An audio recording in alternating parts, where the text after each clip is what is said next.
Well, g'day and welcome to another little video. This one is, it's Are You OK Day week. Somebody told me the other day that it's Are You OK month. And I think that's pretty cool, but it should be Are You OK year, really. Every year should be Are You OK? And it's not that you want to ask anyone else if they're okay, because that just projects out your own doubt and denial onto them. But you want to ask yourself, am I okay? How am I travelling? You know, how's the guy that I'm looking at in the mirror doing every day when I wake up in the morning? Am I fed up? Am I dreading going to work, chasing the dollar? Do I hate my life? Am I frustrated in my relationships? Do I seem to never have enough money? Is the world a confusing and chaotic place? All of these sorts of things. And you have to be kind of honest with yourself. You know, it does no good to say, she'll be right, mate. Because she'll be right, mate's just denial. It's like if you've got shit going on, and if you do feel a certain way about something, you've got to own it. You've got to take responsibility for it. All right, I hate my job. What can I do about that? You know? And if you let fear stop you from changing your job or talking to the person at your work that might be able to make a change for you to help things be better, you know, if you let fear intercede in your decision-making process, nothing is going to change. Because the world is a place where, on the face value of it, on the superficial layer where we seem to be doing things and interacting and everything else, the world is a place that is symbolic of our fears. We project out into the universe. And this, you may not believe this, but you can easily put this to the test for yourself if you begin to start watching your thoughts every day. What kinds of thoughts am I having? And then see what shows up for you. And you'll be writing into me going, be buggered, I just was thinking about this, and then somebody said something, or I saw a sign, or something happened, and it was the same thing. You know, that's how it is. Right, so we tend to think on face value that we're just plodding along and stuff happens by happen chance, and we don't have a say in it and whatever. And we never, or at least I never did, I don't know, maybe everyone else out there sort of gets a grip on this and I'm the last fool to bloody, put it into perspective, but we never stop to think that maybe my thoughts are making manifest my reality. Maybe I'm my own worst enemy. Maybe I'm the one sabotaging all my hopes and dreams. Right? So the idea then that I project onto someone else or some situation my fears, right? Because I don't want them in here. I don't want my fears in my mind where they're telling me that I'm going to die every day and that I could get hit crossing the road or whatever. I don't want that. So I'm going to project it out of my mind. I'll just put it out of my mind, right, and pretend that it's not part of my reality. And instead, I'll try to focus, and this is how the human mind works, we try to focus on things that we want because it gives us a sense of purpose, it gives us a little goal, it gives us a thing. But if we're looking for things that we want on the physical plane, possessions, relationships and everything else like that, we're missing the true benefit of setting a goal. Right? Now your ego, that voice that always speaks for the superficial and the physical, would have you believe, because its only purpose is to maintain its own presence in your thought system, right? It would have you believe that once you solve all your problems, you'll have peace. That's the ego's thinking. And if you're using that way of thinking, I've just got to fix this and then I'll be right, right? Then all that's going to happen is the yin and the yang of, I finally fix this, and then more shit comes around the next day in a different way, but it's the same kind of shit, right? Same shit, different day. We have that saying. It's like Groundhog Day, if anyone's ever seen the movie Groundhog Day, right? So ego would have you think that if you can solve all your problems, then finally you'll have peace, right? Maybe when you retire and whatever, the day before you die maybe. But spirit, that higher part of your mind that speaks for living your life in faith, speaks for being miracle minded, and that's a good one, think about that. Miracle mind, I don't know how to fix this. I'm just going to be miracle minded and let God take care of it, or the universe take care of it, whatever your bearing on the higher mind idea is. Then what happens is you retrain your mind. If you're using that way of thinking, you're beginning to retrain your mind to not only have faith and to trust that whatever happens is perfect, because you're letting go of the oar of your own canoe and just trusting that the river knows where it's going, right? But you're learning to appreciate the here and now, where life is actually happening to you. I mean, look at this bit of rock here, and the sky and everything. It's like, wow, what an experience. When I'm gone from this physical plane, right, when I have to finally lay this aside, I won't be able to see clouds pass over my head ever again. I won't be able to stub my toe on this rock. I won't be able to feel the warmth of the sunlight on my skin, or take a breath of fresh air. All of these things that we just take for granted, which actually are our human experience, which includes, obviously, our relationships with each other, everything else. It's amazing.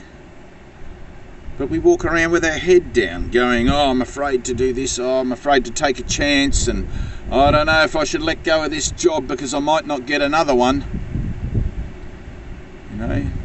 And I can't tell you how to think. You have to make your own choices. All I can tell you is that there's an alternative. There's a better way. Right, so on Are You OK Day, when I'm looking in the mirror, I need to be really honest about what I see. How's this bloke going? Am I making progress with my spiritual evolution, with my journey within myself? You know, like, because you're here to find yourself, right? That's what that is. A spiritual journey is a journey of finding yourself, your higher self, which culminates, perhaps, let's say, in a spiritual experience, an epiphany, a realization of yourself as being one with all things. And some people go off out into the wilderness and try to feel that sense of connectedness with everyone and everything. And some people sit in meditation for long hours, and whatever your path is, that's fine. It's perfect. It's up to you. But I remember reading in the Bible one of Jesus' teachings when I was struggling with everything, and you know, like, I tore out the Sermon on the Mount. Anyone who's a Bible fan, you know, like, forgive me for that. I don't mean to destroy a holy text or anything, but I couldn't make sense of any of the rest of it, like bits. But the bit about know thyself and forgive and love thy enemies and turn the other cheek, that all sounded really good stuff. It's like I can see how that would lead to a peaceful life. I just didn't know how to put it into practice. So one of the things that I read in there was, seek ye first the kingdom of heaven, and then all else will come to you. And it dawned on me that for my whole life I'd never heard that. For my whole life I'd never even thought about what that might mean, you know. But it was later in life that I came to learn that the kingdom of heaven is me, right? That within myself is something that is the treasure of God, is the kingdom of God that I'm a whole and equal part of. If God is everything, right? If God is everything, kingdom must be included in that, which must include me. I'm part of it, and so are you, and so is everybody else. It doesn't matter what religion you belong to, or whether you want to believe in the idea of God. Most people, especially atheists, say, oh, I don't believe in God, but when I talk to them, what they generally will admit to is that they don't believe in the ideas of God that they've come across so far. And therein is a different story, because God is a Hebrew word, I think a Hebrew word, which translated means I am. You know, it goes back from Hebrew, Persian to Aramaic, and it means I am. And I think it was Descartes, the philosopher, that said, I think, therefore I am. And when you pull apart your life, when you look at your life from a total perspective, all you're left with at the end of the day is, well, here I am. You know, like, I don't know what anything's about. I just seem to find myself here in the I amness of being, or you know, however you want to express it. And I don't want to get too caught up in there being a correct expression for things, because there really isn't. I mean, you can't talk about this stuff in some regards. You have to have the experience and the epiphany of the realization of self, which some cultures call enlightenment, some call salvation, nirvana, whatever. But it's a true experience. It's something that happens, and I'm not talking about an out-of-body experience. I'm talking about a no-body, no world, no universe experience whatsoever. And I've met people that have, in recent years anyway, with the popularity of DMT, the spirit molecule and all of that stuff, who tell me, oh yeah, I had a complete experience of being one with all things. And it's like, but that's all well and good. But it has to happen naturally. If you force the envelope, if you force the mantle, all that happens is you ended up having some kind of an experience that perhaps you weren't ready for, and you don't know what to do with it. It ends up being some tripped out wow experience, and you don't know how to use it. And therein is another tale. Mind training and experience are required. Both parts are required to transcend the physical dimension upon the point of laying the body aside, which we generally refer to as the point of death. But it's only an idea. There's not really any such thing as death, and the thing that actually we think dies doesn't really exist. And I won't get into that side of it right now. But if you wanted to think of the world as virtual for a second, that's about the only way that I could quickly explain that. But we feel this existential anxiety. We feel this anxiety within ourselves, in our relationships with each other. I feel uncomfortable. This person's different to me, and this person's got a different skin colour perhaps, or a different belief, or a different whatever. And we feel this separation, and it plays out between us and every other little living thing on the planet.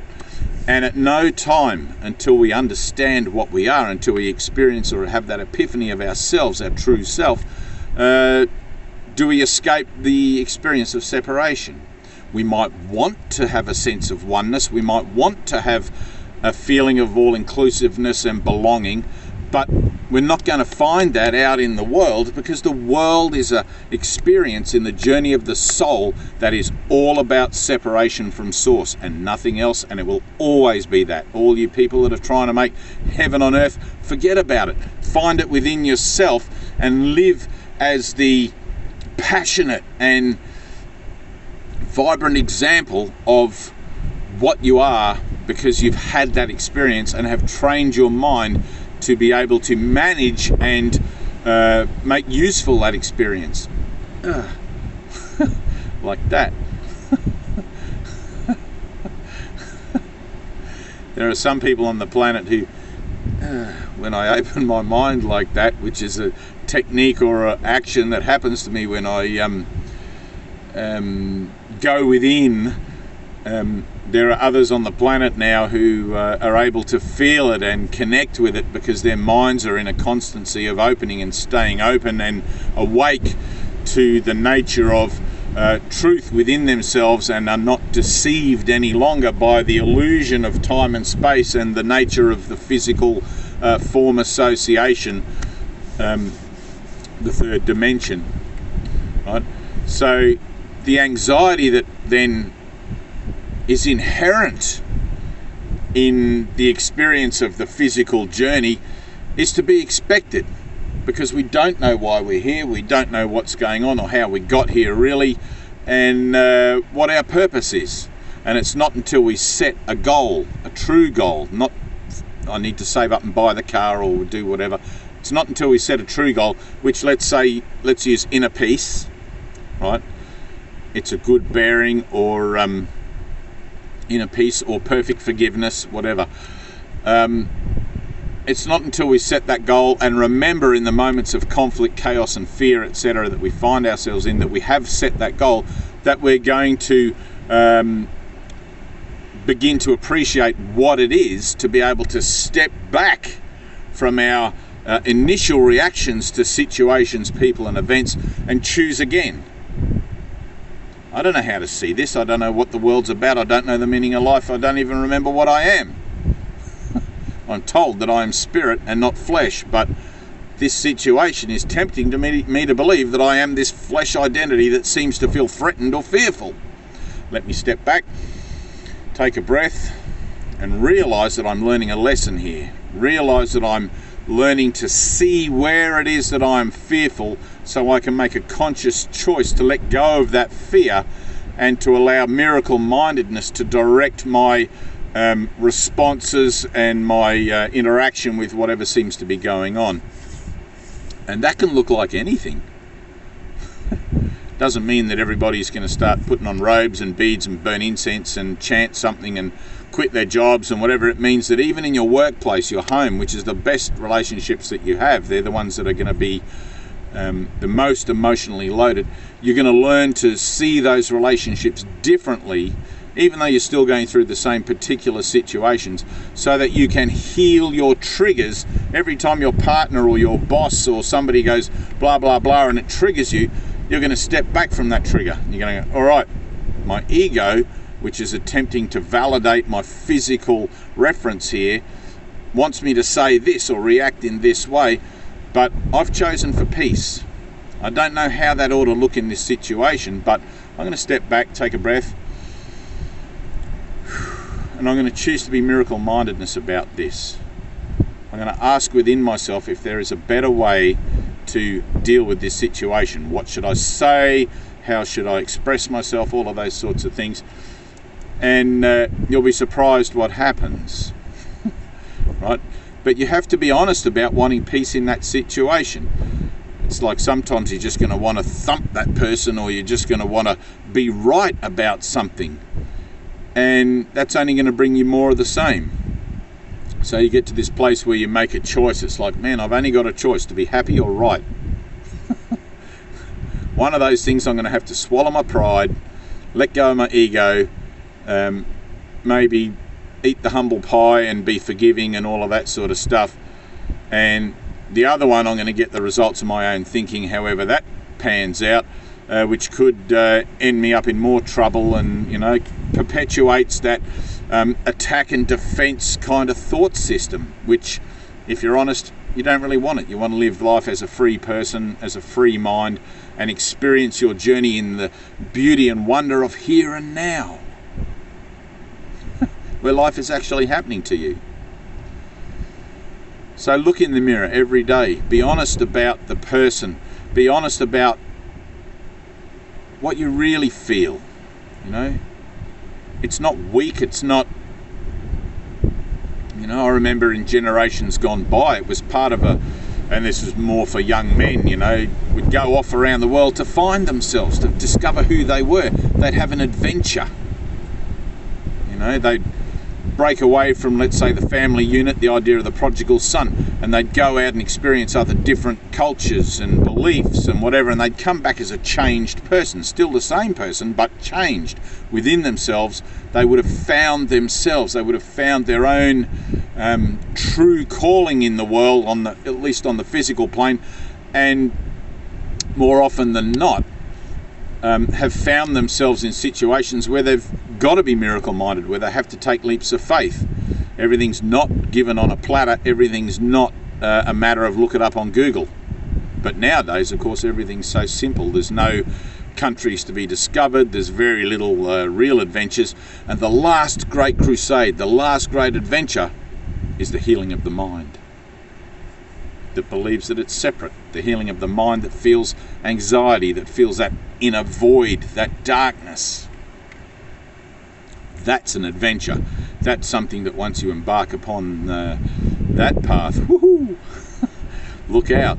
The shit really hits the fan and it gets dark, but it's into the fear that we have to go. It's not about being all spiritual and lovey and whatever. That's part of it, but we have to find our blocks, find our triggers, go into those ugly places so we can heal ourselves of those things, so that the idea of brotherhood and unity and singular consciousness and one love and all of those things becomes the perspective through which we see our relationships,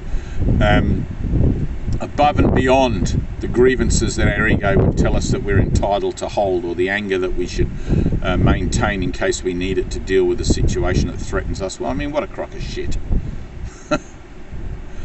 You know? Love is letting go of fear. You don't need to kill yourself. That only results in coming back around again through the Bardo states, Google Bardo, B-A-R-D-O, through the Bardo states to learn the lesson of what you are, to learn and to find yourself. Until you find yourself, you're going to keep coming back here again and again and again, repeating this same meaningless, pointless thing. And it's like if you want to think of the world as a shipwreck, you know, humanity is shipwrecked in this dimension, and salvation is a rescue effort, you know. And I often think that, man, it's a fucking miracle that the idea of forgiveness, which is not inherent in the human thought system, it was introduced by Christ, right, by Jesus Christ. Forgiveness, which replaces the old eye for an eye, it's a miracle that that even came in. You know, the poor bugger only just managed to teach 12 guys about it before, like, you know, nailed to the cross. Watch this, here I am back again. You know, the resurrection, which proves there is no death. And since then, the idea of applying forgiveness to our thinking, forgiveness to our world for our judgments about it and about ourselves and others, you know, it was unheard of. So forgiveness is the key to happiness, literally, because forgiveness frees your mind. Forgiveness is for you, not for someone else who you think did something to you. It's like, man, you can carry that something that someone did to you around with you for the rest of your life, and it's just going to be like a rock in your backpack. You know, and it's like, all right, I'm willing to forgive this situation, forget about it, let it go, because I want a peaceful life. I don't give a fuck about that happened in the past. Everybody makes mistakes. Everybody here suffers from the anxiety and the inner torment and tension of not knowing what the fuck's going on. And some of us can fall into very dark pathways and be lost and you know, it's like, but we have to learn to be our brother's keeper, that person that stole from me or that person that did something to me, whatever. It's like, man, I'm just going to let go of that. They didn't know what they were doing any more than I knew what I was doing. You know, the ego is suspicious, vicious, cunning and baffling, and it would have you rather kill yourself, commit suicide, than reach enlightenment. But luckily within you is the Holy Spirit, which you can call upon through the prayer of the heart for the healing of the mind, to remember God, to experience oneness, to experience your truth, your higher self, whenever you want to, you know, and that'll be some kind of a journey. I'm going to connect with the Holy Spirit. I don't even know what that is. Or the Spirit of wholeness, if that makes it easier to put into, you know. But I assure you that, as Einstein said, there's a lot more that can be done in the, you know, in the mind here. There's a lot more we can use than just the 5 or 6% that we use to bump our way from wall to wall throughout the day and get through our lives, hopefully fairly unscathed. We can begin to employ a little more of that determination and decision making for a new purpose, which is inner peace, and see where that takes us by letting go of the oars and deciding, I'm going to give my life and will to God to guide today, and to see where that takes me in my determination to represent peace and find peace and master peace in my own mind in every place I find myself, in every situation that seems to present itself. And that'll be better than getting upset and getting angry, and you know, you may fuck it up at first. You may find yourself falling back into that old judgmental attack and defense way of thinking rather than stepping back and taking a breath, and that's fine. Every time you see yourself doing that, you're going to be strengthening that decision making within yourself. It's like, oh right, I see that I didn't do that, but at least I saw it. I see that I didn't step back, I didn't take a breath, and I just bought into the drama. I was triggered, right? But at least I saw myself do it, right? And then you can be aware the next time that situation, person or event comes around, and it will in one form or another, the next time it comes around, you can be vigilant for that sense of inner peace more and more and more, so that your responses begin to defer more through the Spirit of wholeness, or the Holy Spirit, for a peaceful outcome in that situation.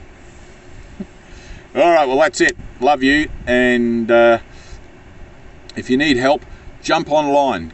Google A Course in Miracles. Buy yourself a copy, the blue book with the gold writing on the front.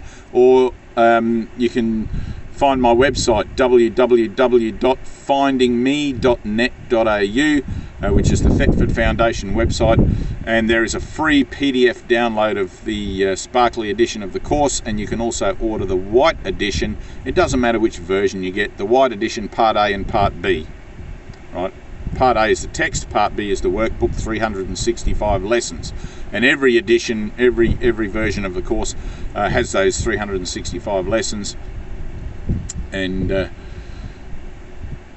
you apply them one a day for a whole year to begin to retrain your mind in the way that it thinks about life, the universe, and everything now. All right, I love you. Peace and blessings. And be your brother's keeper. Look in the mirror and represent peace in all your affairs.